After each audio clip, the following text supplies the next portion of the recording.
11 gulang pa lamang si Rizal nang siya'y magpatala sa Ateneo. Nung una'y diskumpiyado pa ang mga pare na tanggapin siya. Dahil bukod sa alangang panahon siya nagpatala, sadyang napakaliit at napakatamlay ni Rizal. Kaya't taliwas sa inaakala ng marami, hindi agad nakapagpakitang gilas si Rizal bilang estudyante.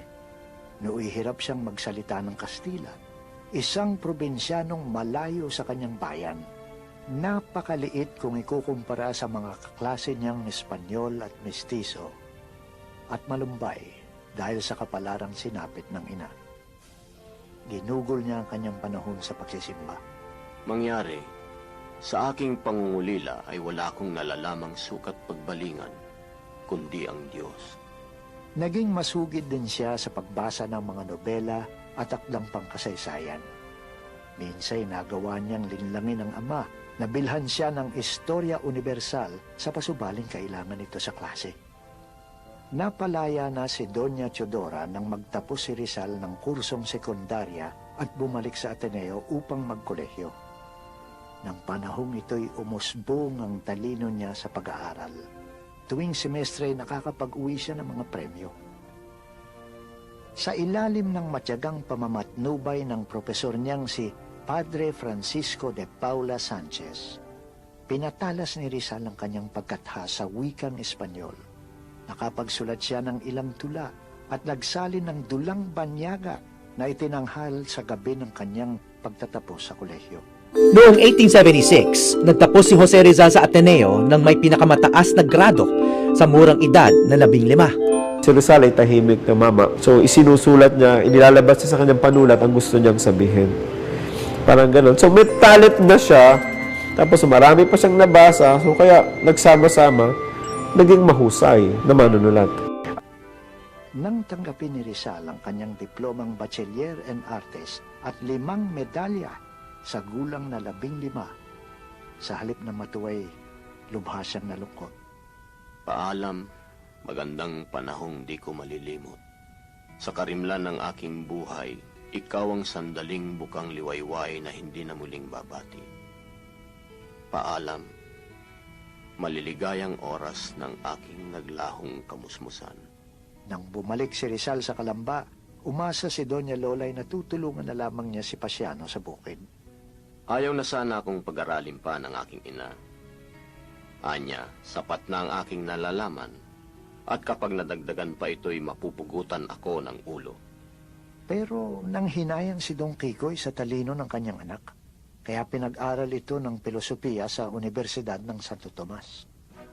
Kumuha din si Rizal ng kurso sa Land Surveying o Agrimansura sa Ateneo upang mapagbigyan ng kanyang ina.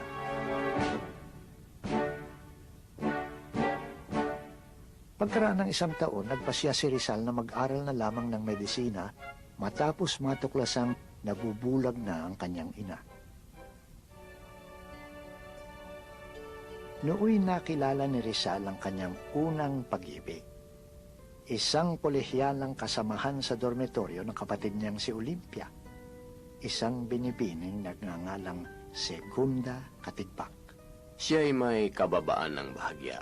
May mga matang kung minsa'y makislap at nangungusap, at kung minsan na may malamlam at malungkot. May mga pisnging mamula-mula, may isang ngiting nakakagayuma at nakakaakit. Habang kausap siya, wari unti-unti kong nilalagok ang napakatamis na lason ng pag-ibig. Ang mga sulyap niya ay bumabaon na parang palaso sa kaibuturan ng aking puso. Naudlot ang suyuan nang pauwiin si Segunda ng kanyang ina upang alagaan ng sanggol na kapatid. Ilang pang mga dalagita ang pinagkainteresan o naging interesado kay Rizal bago niya natuklasan ang pag-ibig sa kaanak niyang si Leonor Rivera. Habang nagbabakasyon sa Calamba, naganap ang isa pang pang-aalipusta na yumanig sa pagkatao ni Rizal. Isang gabi, habang naglalakad pa uwi, nakaligtaan niyang saluduhan ng isang tenyente ng Guardia Sibil. 3 hagupit ang tinanggap niya. Inilapit niya ang kaso sa Malacanang, ngunit hindi siya pinansin. Pero ang mga hagupit na ito'y simula lamang ng iba pang latay na tatanggapin ni Rizal upang mamulat sa pang-aaping dinaranas ng mga Filipino sa ilalim ng buktot na lipunan at pamahalaan. Sumali si Rizal sa isang timpalakpang panitikan. Nanalo ng unang gantimpala ang lahok niyang El Consejo de los Dioses. Nang pumanhik siya sa entablado at nakita ng mga manunood na isang Pilipino, na isang Indio ang nanalo, walang pumalakpak. Gayunpaman, hindi nasira ng loob si Rizal. Nang mapagtanto niya na hindi kikilalanin at hindi sasapat ang kanyang pag-aaral sa Santo Tomas upang makapanggamot, nabuo ang kanyang pasya na mag-aaral sa Espanya. Tinanggap ni Rizal ang hikayat ng mga kaibigan, maging ng tiyo niyang si Antonio Rivera, ama ni Leonor. Pero walang kapantay ang ibinigay na suporta ng kapatid ni Rizal na si Pasiano. Mas sinop niyang binalak ang pag-aaral ni Rizal at ipinamana ang pangarap na laan sana sa kanya. Isang pangarap na ipinagpalit sa obligasyon ng panganay na lalaki na pangasiwaan ng kabuhayan ng pamilya. Inilihim nila sa pamilya ang mga balak. Ang mga kawalang katarungang ito'y batid ng mga Pilipino noon. At si Pasiano ang maestrong may pambihirang plan para sa kanyang kapatid. Ipagpatuloy mo ang kolehiyo, Pepe. Ako na ang bahalang tumulong sa ating pamilya at mag-alaga sa ating mga kapatid. Nais ko rin sana maging isang doktor. Sa kalaunay, ako rin na mismo ang mag-opera sa ating ina. Ngunit, malaking salapi ang aking gugugulin upang makapagtapos ako. Napanginaan ka ba sa universidad? Dahil sa tayo raw ay mga Indio? Before kasi niyan, merong Governor General na liberal. Ito yung si Governor Jose Maria de la Torre. So maraming mga estudyante ang tumutol sa pamamalakad ng Espanyol sa usapin ng edukasyon. So tinutulan nila yung walang academic freedom. So nakipag-dialogue sila kay de la Torre at ang decision ni de la Torre, sige, binigyan sila ng scholarship abroad. Hindi ba pag-usapan na natin ang tungkol sa iyong pag-aaral? Malaking karangalan, Pepe, ang magkalisensya sa pagiging doktor. Ikaw mismo ang makakatulong sa ating mga kababayang kapuspalad. Si Pasiano talaga ang nagkumbinsi kay Rizal na tumungo sa Europa. Sa totoo lang, yung pagpunta sa Europa, nilihim nila yan sa dalawang magulang ni Rizal. Akala nila Doña Chodora at Don Francisco, babalik pa si Rizal. Yun pala, matagal nilang hindi makikita. Yun, hindi man lang siya nakapagpaalam kasi nga sikreto yung kanilang balak. That was 1882. No March 3, 1882, nung umalis siya dyan sa pier ng Maynila, papuntang Madrid.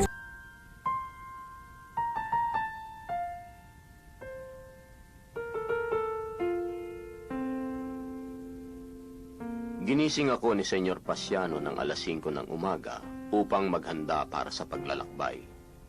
Pupungas-pungas pa akong bumangon at nag-ayos ng aking dadalhin. Binigyan ako ni Senyor Pasiano ng 365 piso. Gising na ang aking mga magulang pero tulog pa ang aking ibang kapatid. Nilagok ko ang isang tasang kape. Malungkot akong tiningnan ng aking kapatid. Walang kaalam-alam ang aking mga magulang. Nang maisip ko na iiwan ko ang aking pamilya, bumalong ang luha sa aking mga mata. Wari malulunod ako. Ay, kay laki nitong sakripisyo para sa isang kabutihang ni hindi mo matanganan. Nagtungo si Rizal sa Maynila matapos humingi ng mga sulat ng rekomendasyon kay Pedro Paterno at sa mga paring Heswita. Naglayag siya patungong Europa noong 2 ng Mayo sa edad na 20 taong gulang. Kumuha ako ng lapis at iginuhit sa papel ang baybayin ng Maynila. Nanghihina man ang aking mga kamay tulad ng aking puso. Patuloy ako sa pagguhit. Unti-unti ring naglaho ang lumbay ni Rizal. Pinalitan ng pagkamangha sa pagtuklas ng bagong buhay at daigdig sa kabila ng mga alon. Iniwan sa atin ng kasaysayan ang napakaraming larawan ng mga tao at tanawin mga sulat sa magulang at kaibigan, at mga alaala tungkol sa kanyang mga paglalakbay na masinop niyang sinulat sa mga papel at kwaderno. Ito halimbawa ang kanyang opinyon sa bapor na Jemna. Kumikinang ang lahat. Mahangin, malinis ang mga kwarto. Nababalutan ng alpombra ang lahat ng sahig. Malinis ang inidoro, ekselente ang mga banyo. At nang dumako siya sa Aden, May nagtitinda ng malalaking itlog at balat ng leon at tigre. Uminom kami ng limonada. Gumamit ang serbidor ng pako para biyakin ang yelo at kinamay ito sa baso bago ihain sa amin. nakita rin niya ang bantog na Suez Canal, ang villas ng Sicily at Naples, ang kastilyo sa tuktok ng bundok. Dumaong si Rizal sa Marseille, France, at mula rooy sumakay ng tren patungong Barcelona, Spain, kung saan siya namalaki ng ilang buwan upang palipasin ang bakasyong pangtag-araw ng mga universidad. Unang araw pa lamang, nawala na ng amor si Rizal sa inang Espanya. Pumasok ako sa pinakapangit na dako ng lungsod at namalagi sa fondang nakasiksik sa isang makipot na eskinita. Ang mga tao'y walang pakialam sa isa't isa. Tumatagos ang lamig hanggang buto. May panahon na nagsisiputok ang alipunga sa aming mga katawan. Habang nagpapalipas ng oras bago magbukas ang mga universidad, tinupad ni Rizal ang pangako sa ilang kaibigan na magsulat ng mga artikulo para sa Diaryong Tagalog, ang unang pahayagan na nakasulat sa Tagalog at Kastila na pinamamahalaan ni Marcelo del Pilar sa Pilipinas. Patuloy din ang pakikipagsulatan sa kanyang pamilya at mga kaibigan. Mahal kong kapatid, nang matanggap namin ang telegrama na nagbabalitang nakaalis ka na, malungkot ang ating mga magulang, lalo na si tatay. Siya ay naging balisa, ayaw bumangon sa kama, umiiyak sa gabi. Pinapapunta niya ako sa Maynila upang alamin kung paano mo nagawang umalis upang mag-aral.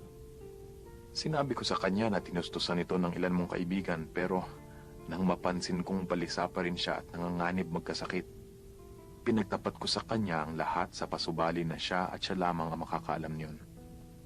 Pumuti na ang matanda at ngayon nakukuha ng tumawa. Ang iyong nagmamahal na kapatid, Pasiano. Iniibig kong kapatid, nasabi sa akin na gusto mo raw marinig ang wikang Tagalog upang hindi mo malimot ang iyong pinagmulan at kami na iyong mga kapatid. Tuwing binabasa ko ang iyong mga liham, hindi ko mapigil ang pagluha. Lalo na yung sinulat mo bago ka umalis at sinabi mong dumaan ka dito upang magpaalam ngunit natutulog pa ako. At sinasabi ni Mama na kaunti lamang dala mong salapi kaya lagi kong iniisip kung paano ka nakakaraos.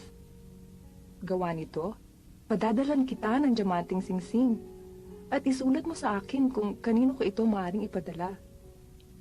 Ang iyong nagmamahal na kapatid, Neneng.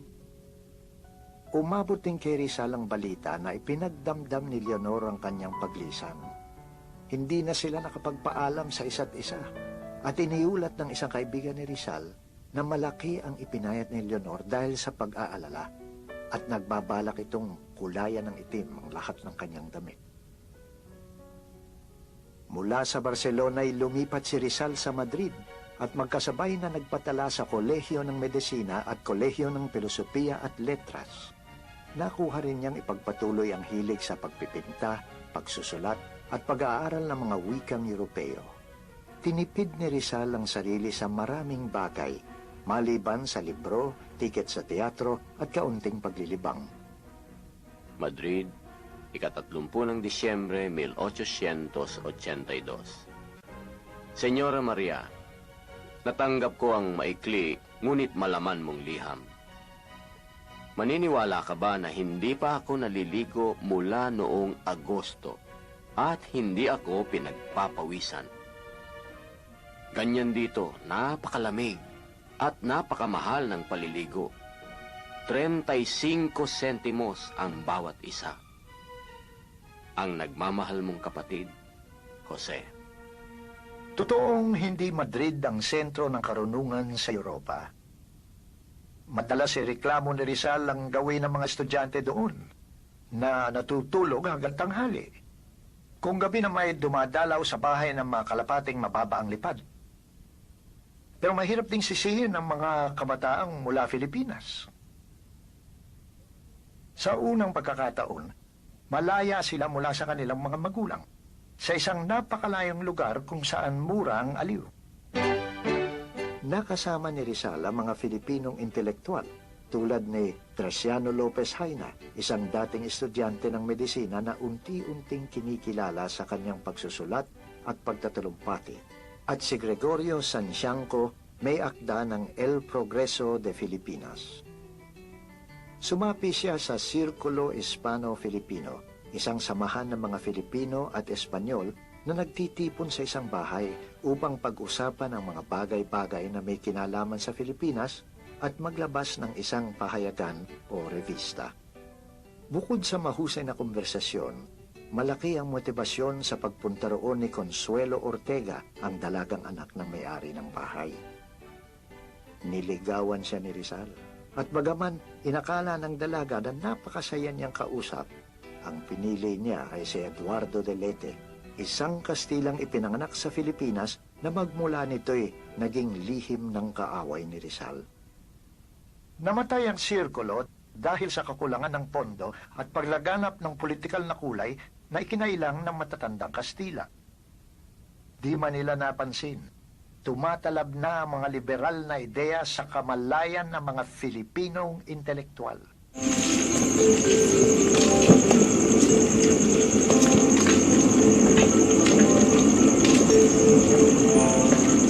Ilustrado ang tawag sa mga Pilipinong edukado noong panahon ng Kastila. Tatlo yung maaari nilang maging profession. Pwede silang maging abogado, pwede silang maging doktor, pwede silang maging pare.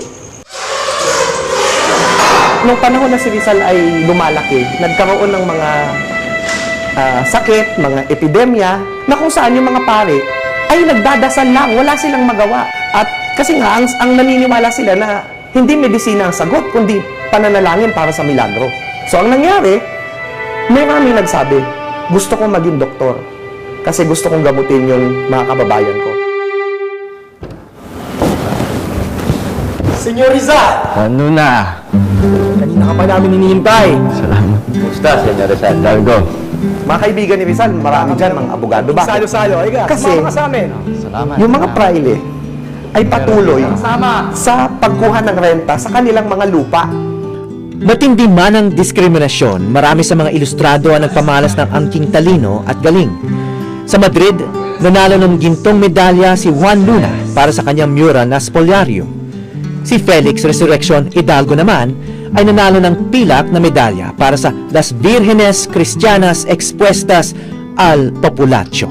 For the first time, napatunayan ng mga Pilipino na meron tayong talento na katulad ng mga Espanyol. Si Juan Luna at Felix Resurrección Hidalgo rin ang tinatawag nating First Filipino International Achiever. Makikita ang pagsibol ng kamalayang politikal sa isang talumpating binigkas ni Rizal bilang parangal sa pagkapanalo ni na Juan Luna at Felix Resurrección Hidalgo sa isang timpalak sa pagpinta. Sa pagdiriwang ng patimpalak na ito, nagbigay pugay si Jose Rizal sa kanyang mga kapwa ilustrado. Malapit na magwakas ang patriarkal ng lipunan sa Pilipinas. Ang mga anak ng ating bayan ay namamayagpag ng talino at talento sa buong mundo. Ito ang simula ng ating pagkamulat. Mga instrumento upang umulat ang ating bayan at magnais ng kapayapaan. Pagkakaisa ng bansang Espanya at ang kanyang anak na Pilipinas. Nang sa hinaharap, ang mga Pilipino ay may pantay na karapatan sa kanyang inang bayan. Karapatang matuto, mamulat, mabuhay na mawalhati, at ngumiti na walang kapalit. Salud! Salud! Sina Luna at Hidalgo ay karangalan hindi lamang ng Pilipinas, kundi ng Espanya. Totoong sila isinilang sa Pilipinas, ngunit maaring isilang sila kahit saan. Sapagkat ang talino ay walang kinikilalang bayan. Ito'y umusbong kahit saan tulad ng liwanag ng karunungan. Uminom tayo para sa kalusugan ng ating mga dakilang artistang Luna at Hidalgo. Uminom tayo para sa kalusugan ng kabataang Pilipino, ang banal na pag-asa ng lupang tinubuan. Naway pamarisan nila ang dalawang artistang ito at nang ibigay na ng Madre España na maasikaso at maingat sa ikabubuti ng kanyang mga probinsya ang mga reformang matagal nang binabalak para sa Pilipinas. Sinabi niya doon, genius knows no country. No? It is the patrimony of all. No? Ibig sabihin, walang bobong bansa. Ang henyo ay pwedeng tumubo kahit saan. Pinuri yung speech na yon ng mga liberal sa Espanya. Pero dito mo makikita yung discrepancy. Yung mga liberal sa Espanya, they like the idea that we are becoming like them.